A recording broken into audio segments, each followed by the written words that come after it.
ഇന്നൊരു പാലപ്പത്തിൻ്റെ റെസിപ്പിയാണ് കേട്ടോ. വളരെ എളുപ്പത്തിൽ ഉണ്ടാക്കാം. അതുപോലെ തന്നെ ഇത് പാല് കൊണ്ടാണ് ഞാൻ ഉണ്ടാക്കുന്നത്. ഒട്ടും വെള്ളം ചേർക്കാതാണ് ഉണ്ടാക്കിയെടുക്കുന്നത്.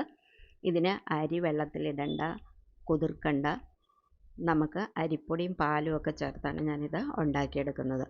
കണ്ടല്ലോ, ഇത് കാണുമ്പോൾ തന്നെ അറിയാമല്ലോ എത്രത്തോളം പെർഫെക്ഷൻ ആണെന്ന്. അതുപോലെ തന്നെ നല്ല സ്പോഞ്ചി ആയിട്ടുള്ള ഒരു പാലപ്പമാണ് കേട്ടോ. ഇതേ കളറ് കിട്ടണമെന്നുണ്ടെങ്കിൽ ഞാൻ ഈ വീഡിയോയിൽ പറയുന്നത് പോലെ ചെയ്തു കഴിഞ്ഞാൽ നിങ്ങൾക്ക് ഇതുപോലെ ഉണ്ടാക്കിയെടുക്കാൻ പറ്റും. അപ്പോൾ നമുക്ക് വീഡിയോയിലേക്ക് പോകാം. ഞാൻ ഒരു കപ്പ് അരിപ്പൊടി, അതായത് ഇടിയപ്പത്തിൻ്റെ പൊടി ഞാൻ ഇതിലേക്ക് എടുത്തിട്ടുണ്ട്. അത് 250 ml അളവിലുള്ള കപ്പാണ്. ഇനി 1/4 കപ്പ് കഷ്ണങ്ങളാക്കിയ തേങ്ങ ഞാൻ അതിനകത്തേക്ക് ചേർത്ത് കൊടുത്തിട്ടുണ്ട്. അപ്പോൾ തേങ്ങയുടെ ബ്രൗൺ കളറൊക്കെ മാറ്റിയിട്ടാണ് ചേർത്ത് കൊടുക്കുന്നത്. അതുപോലെ പൊന്നിയരിയുടെ വെള്ളച്ചോറാണ് ഞാൻ ചേർത്ത് കൊടുക്കുന്നത്. അതോടൊപ്പം തന്നെ ഒരല്പം ഈസ്റ്റും കൂടെ ചേർത്ത് കൊടുത്തിട്ടുണ്ട്. അപ്പം നമ്മൾ ഇൻസ്റ്റൻ്റായിട്ട് പാലപ്പം ഉണ്ടാക്കുമ്പോൾ ഉറപ്പായിട്ട് ഈസ്റ്റ് നമ്മൾ ചേർത്ത് കൊടുക്കണം. അത് ഞാൻ അല്പമേ ചേർത്തിട്ടുള്ളൂ. 1 സ്പൂൺ പഞ്ചസാരയും കൂടെ ചേർത്തിട്ട് ഇതുപോലൊരു കപ്പിന് 1 കപ്പ് പാലാണ് ഞാൻ ഇത് എടുത്തിരിക്കുന്നത്. അത് ചെറു ചൂടുള്ള പാലാണ് കേട്ടോ. കൈ കൊണ്ട് തൊട്ട് നോക്കിയാൽ പൊള്ളാത്ത വിധത്തിലുള്ള പാലാണ് കേട്ടോ. ചെറു ചൂടാണ്. അപ്പോൾ ആദ്യം ആ പാല് കുറച്ചൊഴിച്ചിട്ട് നമുക്കിതൊന്നെല്ലാം കൂടെ ഒന്ന് നന്നായിട്ടൊന്ന് ഇളക്കി യോജിപ്പിച്ച് കൊടുക്കാം. ഇനി അതിലേക്ക് ബാക്കി പാലും കൂടെ ചേർത്തിട്ട് നമുക്ക് ഒന്നുകൂടെ നന്നായിട്ട് ഇളക്കി യോജിപ്പിച്ചതിന് ശേഷം വേണം ഇത് നമുക്കൊന്ന് അരച്ചെടുക്കാനായിട്ട്. അപ്പോൾ ഞാനത് ഈ ഒരു രീതിയിൽ തന്നെ ഞാനിത് അരച്ചെടുത്തിട്ടുണ്ട്.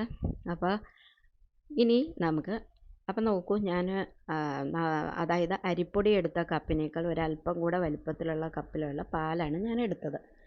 ഇനി നമുക്കിത് വേറൊരു പാത്രത്തിലേക്ക് ഈ അപ്പത്തിൻ്റെ മാവ് നമുക്ക് ഒഴിച്ചു കൊടുക്കാം.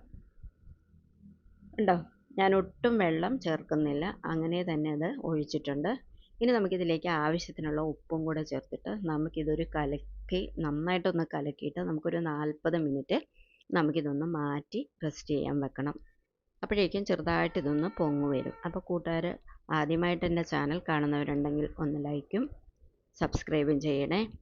അപ്പോൾ ദേ 40 മിനിറ്റ് കഴിഞ്ഞിട്ടുണ്ട്. നമ്മുടെ മാവൊക്കെ ഒന്ന് ജസ്റ്റ് ഒന്ന് ഫ്ലഫി ആയിട്ട് വന്നിട്ടുണ്ട്. കുറച്ച് നല്ല കുമിളകളൊക്കെ അതിലേക്ക് വന്നിട്ടുണ്ട്.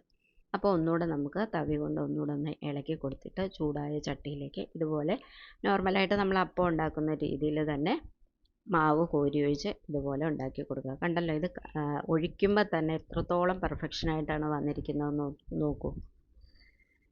കണ്ടല്ലോ, നല്ല പൂ പോലുള്ള കളറോട് കൂടിയുള്ള അപ്പമാണ്. നല്ല മുല്ലപ്പൂവിൻ്റെ കളറാണ് ഈ അപ്പത്തിന്, നോക്കൂ. അപ്പോൾ ഈ രീതിയൊക്കെ ഒന്ന് ഫോളോ ചെയ്യുവാണെങ്കിൽ ഇതേ കളറിൽ നല്ല പൂ പോലെ പാലപ്പം നമുക്ക് ഉണ്ടാക്കിയെടുക്കാം. അപ്പോൾ കൂട്ടുകാർക്ക് വീഡിയോ ഒക്കെ ഇഷ്ടപ്പെട്ടെങ്കിൽ എല്ലാവരും ഇതൊന്ന് ഉണ്ടാക്കി നോക്കണം. അതുപോലെ തന്നെ നിങ്ങളുടെ ഫ്രണ്ട്സിനും റിലേറ്റീവ്സിനും ഒക്കെ ഒന്ന് ഷെയർ ചെയ്യണം കേട്ടോ.